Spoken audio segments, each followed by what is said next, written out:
5 Islamic scholars in the field of medicine during the heyday of Islam. Figures of Islamic scholars in the field of medicine during the Abbasid Dawla. The Abbasid Caliphate was the third Islamic caliphate to rule after the death of the Prophet Muhammad. During his 5 centuries of leadership, the Abbasid Dawla gave birth to many Muslim figures who helped advance the Islamic world. Some of them are prominent Islamic scholars in the field of medicine.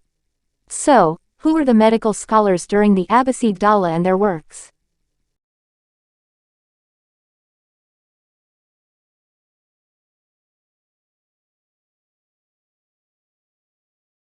Ibn Sina was a philosopher and scientist in the field of medicine who was born in Persia in 980. For his great contribution in the field of medicine, Ibn Sina was nicknamed the father of modern medicine and the Grand Master of medicine. Ibn Sina's work that is best known to the public is Qanan fi Thib, which is a medical book that has been used as a reference in the field of medicine for centuries. Qanan fi Thib, or the Canon of Medicine, has been translated into 15 world languages. As a genius doctor, Ibn Sina was the first doctor who introduced experiments and careful calculations in various types of infectious diseases. Abu Bakr Muhammad bin Zakaria ar-Razi, or ar-Razi, is a scientist who was born in Ray, Tehran, in 865. Since young, he has studied various disciplines, ranging from philosophy, chemistry, medicine, and literature. In the field of medicine, he studied with Hunayn bin Ishaq, an expert in language translation and medicine belonging to the Abbasids, in Baghdad.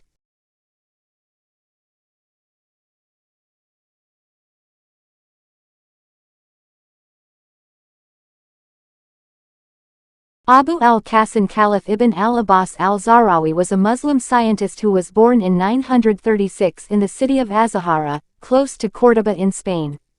Al-Zahrawi is known as the father of modern surgery, who has made great contributions to the field of surgery and wound management. Al-Zahrawi's best-known work is Kitab al-Tazrif, which describes approximately 200 different surgical methods. This book, which was translated into Latin in the 12th century, also discusses dentistry and childbirth. Al-Tazrif is known to have been a major source of medical knowledge in Europe for several centuries. Ibn al-Nafis was a Muslim figure in the field of medicine who was active during the late Abbasid period. In 1242, he is known to be the first person to accurately describe the circulation of blood in the human body. Ibn al-Nafis was the first person to accurately describe the circulation of blood in the human body. Contemporary depictions of this process have survived. Notably, he is the first person known to have documented pulmonary circuits.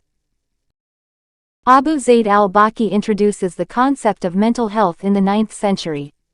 Abu Zayd al-Baqi was a 9th century Muslim polymath.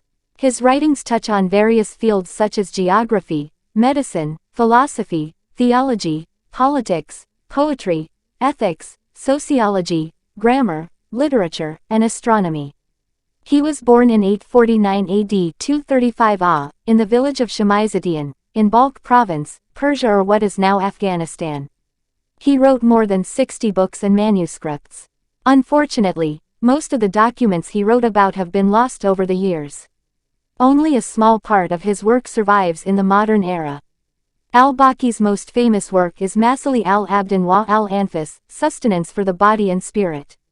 In this monumental text, al-Baqi discusses physical health as well as investigates the psyche. This work is then much in demand in the contemporary world, especially because of the insights of this work in the field of psychology.